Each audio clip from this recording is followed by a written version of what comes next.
Good morning again from Faith Boulevard. Miss Carol here, and I hope you're having a good week so far. I'm anxious to get started. I want to continue with our story of Joseph. As I told you, he's just my favorite person in the Old Testament. So I want to continue with that story today. And let's think back when we started last week. Where was Joseph? In prison, wasn't he? And he had told the cupbearer a dream, what it meant, and he had said, just please, when you get back to the palace, remember me to Pharaoh. And what's that last verse in that chapter?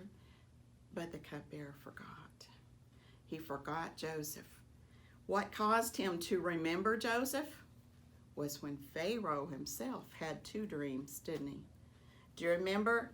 The first dream was about the skinny and the fat cows, the 7 skinny, 7 fat.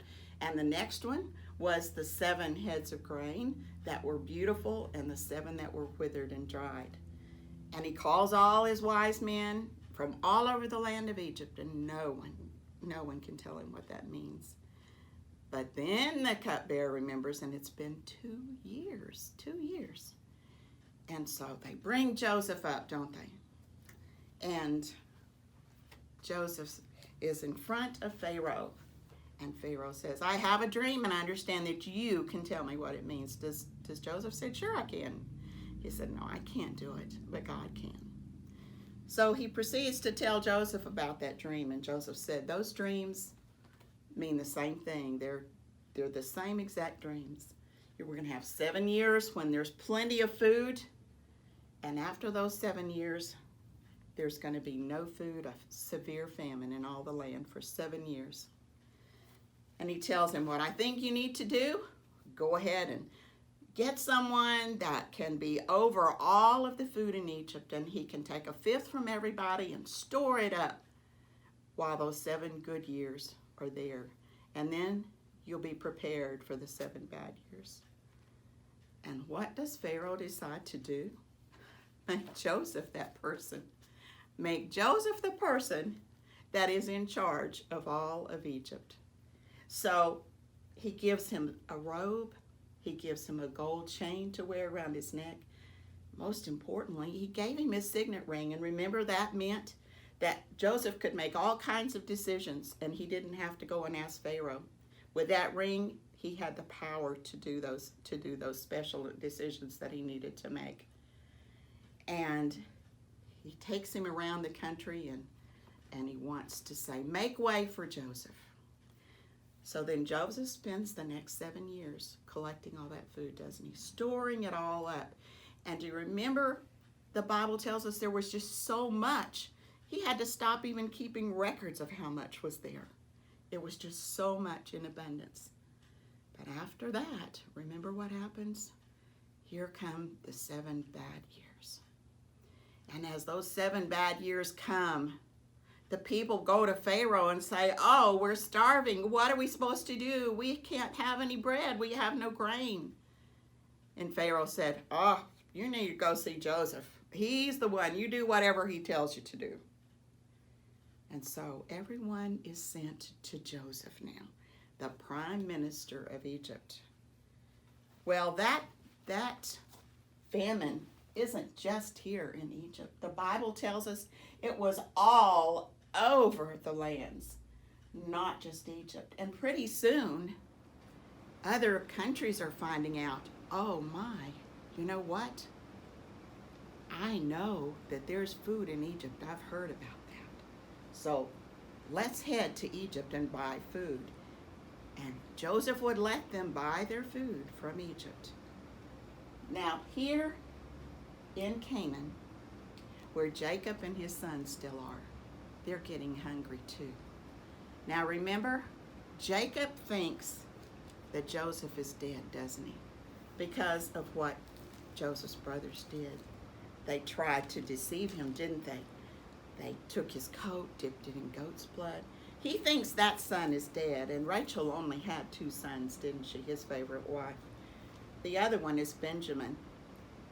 So that's all he's got left. And he sends the 10 brothers, but not Benjamin. He doesn't want to send him. He said, I want you 10 men to go to Egypt, and I want you to buy us food. Take the silver. I hear there's food, so what are we waiting for? Let's just go and let's buy the food. And so they say, okay, Father. So they load up their donkeys and they head to Egypt. Now remember, when they get to Egypt, who are they going to end up seeing? The prime minister. But who is that? That's Joseph. But does Joseph look the same? Because let's think about it. Joseph was 30 years old when he was made prime minister. And now it's at least 8 or 9 years later, because the 7 good years have come. So Joseph is nearly 40 years old. They haven't seen him since he was how old? 17. And now he looks totally different. And he's sitting there almost like Pharaoh in the palace, right? So here they come before Joseph, and they bow down before him. Wow. Bow down before Joseph. Now the Bible tells us they didn't know him, but Joseph recognizes his brothers right off.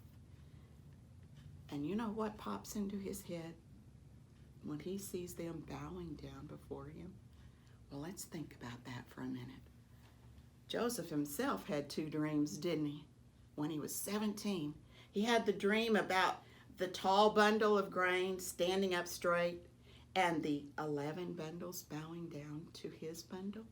And remember, the sun and the moon and the 11 stars bowed down to Joseph. And even his dad didn't understand that. And his brothers, what did they think? Were they happy about that? Well, I know. They were like, are you trying to say that we're going to bow down to you? I don't think so.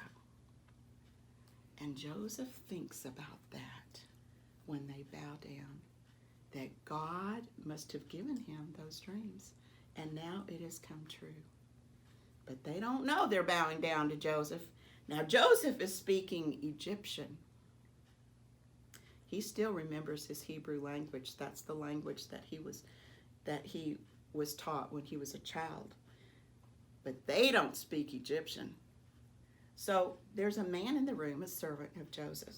And whenever Joseph speaks Egyptian, this man then tells them what he said in Hebrew so they could understand it. When they speak, he tells Joseph in Egyptian what they said in Hebrew, but they don't know that he can understand what they're saying. And Joseph is thinking in his mind, I'm sure he's thinking, I wonder if my 10 brothers are as mean and hateful and jealous as they used to be. I wonder if they've learned some lessons. I wonder how their hearts are. Have their hearts changed any? And he decides to give them a little test just to see. And so instead of being nice to them, he says, where do you come from? And they're like, well, we're all brothers, and we come from the land of Canaan to buy food. And Joseph said, no, that's not true. You're here to spy. You are spies. You've come to spy on Egypt, and you're going to see if you can take over our land. That's what you're here to do. Now, you know what I'm wondering? I'm wondering, do you remember when Joseph was 17 and he went with his brothers out to the field to take care of the sheep, and they did something bad? The Bible doesn't tell us what. But Joseph went back and told his father what they had done. And I'm just wondering after that, if they said, oh, don't let the little spy come over here. He'll just go back and tell Dad everything we're doing. Little tattletale spy. Do you think they might have called him a spy before? I wouldn't be surprised. And now he's turning the tables on them, isn't he? To see what they think if he calls them spies. Well, no, we're not. We're not spies. We're all the same family. We all come from the same man. He's our father. And actually, there used to be 12 of us. There's one that's young, and he's at home. But and there's one that is, well, he's no more. Well, what does no more mean? They're talking about Joseph, aren't they? Could they say he's dead? Well, they could, but would they be lying? Yeah, because they don't know if he's dead, do they? The last time they saw him, they had been paid 20 pieces of silver and he was taken as a slave. They don't know if he's dead, alive, so they say he's no more. Joseph said, nope, nope, nope, you are spies. And as sure as Pharaoh lives, you're going to have to send one. I'm going to put all of you but one in prison here. And one of you is going to have to go back home and get that younger brother. And until you bring that younger brother back here, I'm not going to believe any of your story. You're spies. And he throws them all in prison for 3 days. And 3 days later, he brings them all out. And he says, okay, here's what I'm going to do. I'm going to let all of you go back home with your grain and feed your starving families, but I'm keeping one of you here. And if you want that brother back, you're going to have to bring that younger one here. Until then, I'm going to consider that you're spies. Now they start talking among themselves. They don't know this is Joseph, and they don't know he understands Hebrew, and they start saying, oh, you know what's happening to us, don't you? God is punishing us. This is it. This is the time that we're getting punished for what we did to our brother Joseph. You know, we heard him there in that pit as he was crying out and begging and pleading with us to let him go. And we just ignored it, didn't we? And now we're getting blamed for that. We're going to have to pay for that. And Reuben, remember Reuben was the oldest. And Reuben said, I told you not to hurt him. I told you not to sin against him. I told you it would go badly for us, but did you listen to me? No. And remember, Reuben had planned to sneak back and get Joseph out of that pit and take him back to his father, hadn't he? Well, now, when Joseph hears the whole story out in front of him, and he hears his brothers confessing, admitting the terrible thing they did to him, he has to turn away. He turns his head away and he cries. You know, that would be really, really hard, wouldn't it? Maybe it kind of put it out of his head as much as he could over all these years. But when they're there admitting it, I think it really hurt. It really hurt. So he's crying. But then he wipes the tears from his eyes. They probably didn't even notice. And he tells them, all right, here's the thing. I want that one to stay with me. And he points to, who do you think? Not Reuben, Simeon, the next oldest. I wonder why he didn't pick Reuben. Maybe because he heard Reuben saying, I told you you shouldn't have done that. Maybe he thinks, well, thank you, Reuben, for that much anyway. And so he picked Simeon to stay. That one's going to stay. Tie him up. So they tied him up and took him off to jail. But Joseph isn't really being mean to them. He's just trying to see how they really are. Are they changed people? And so he goes ahead. He tells in Egypt, he tells his in Egyptian, he tells his servant, I want you to go fill up their sacks with grain and give them all their money back. Give them the silver back in their sacks and give them enough food for their trip home, for their journey home. Now, if he was really angry with them or hated them like they hated him, would he have done that for them? No. He still loves them. He wants them to be cared for, and he wants their families to be cared for. He's just trying to test them, that's all. And so they head home. And they stop for the night. And one brother opens up his sack. And he looks inside. He's going to get some grain so he can feed the donkey. But he looks in the sack and, oh my goodness, in that sack is the silver. Oh no, what in the world? And he says, look, how bad can it, God is doing this to us, isn't he?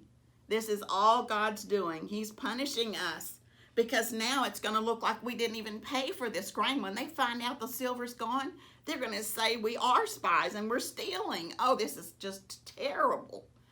This is terrible. And so they head back home with heavy, heavy hearts, right?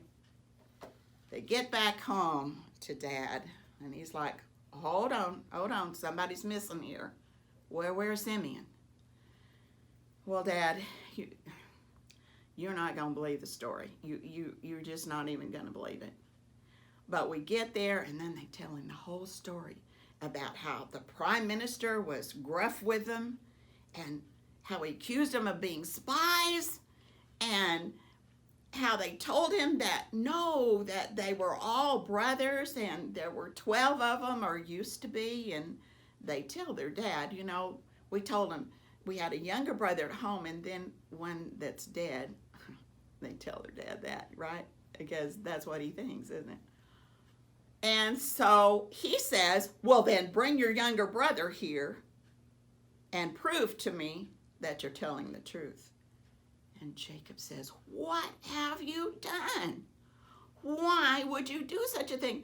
Why would you tell that man that you had a younger brother? Well, Dad, we couldn't help it. I mean, he kept saying, well, where do you come from? And do you have a father? And is he still alive? And do you have any other brothers? I mean, he just kept on and calling us spies. And then he said he was going to keep Simeon there until we get back. And Simeon's a prisoner there. And he's not going to let us have Simeon back unless we bring Benjamin with us next time. And Jacob says, well, then you're not going back, I guess. Because I sent Joseph to you one time, and what happened? He's gone. He's dead. And I'm not about to send his younger brother. Those two were all I had left of my wife, Rachel. And there is no way you're going to take Benjamin with you. And so, without any more grain, they can only make so much bread. And then they're all hungry again. And Jacob said, well, y'all need to get some silver and go back to Egypt. He said, Dad, we told you. That man said, don't show your face back here again without that younger brother. We can't go back without Benjamin. And Reuben says, look, Dad, you can kill my older two sons if I don't bring him back to you. Well, we'll just, wasn't that brave of him? You gonna let him kill his sons, not him, But he says, no, I promise. And he says, nope, you're not going. And then Judah says, okay, Dad, listen, we have to do this. If we don't, our younger ones are going to starve to death. We're all going to die. And I know you're worried about Benjamin, but I promise you, if anything happens to him, I'll take the blame. For the rest of my life, you can blame me for whatever happens to Benjamin. Jacob says, well, fine. Just take him.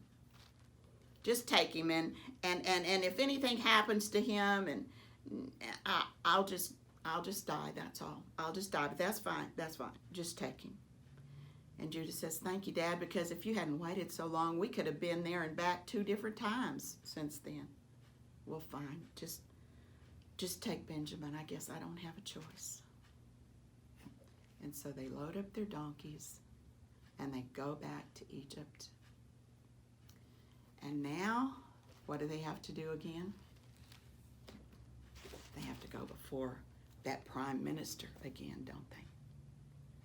And this time, the prime minister says to his servant, take them to my house and fix a feast for them.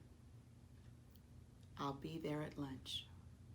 And he said, all right. Those brothers don't know what he just said, but they figure it can't be good. And so the servant says, come with me. We're going to the prime minister's house.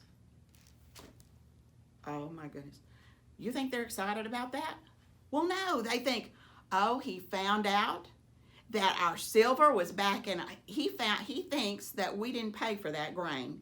He thinks that that silver, we stole it, and now we're surely spies. He's probably going to take us to his house. He's probably going to kill us. Or maybe he's just going to turn us into slaves. He's going to take everything we own and just turn us into slaves. That's what's going to happen. And that's where we're going to leave our story for today.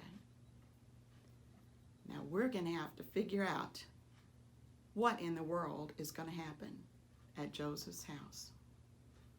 Well, they're scared, let me tell you. They're shaking in their boots, as my mother would have said, shaking in their boots. Now I want us today, one more time, to go over those 12 sons of Jacob. And let me tell you why. I hope you've been working on them. But here's the reason why. We're not just talking about them now during our story about Jacob and Joseph. We're going to be talking about this for months to come, because these 12 sons of Jacob become the 12 tribes of Israel. And their story continues on through the rest of the Old Testament, even into the New. And we need to be able to tell people who those 12 sons were.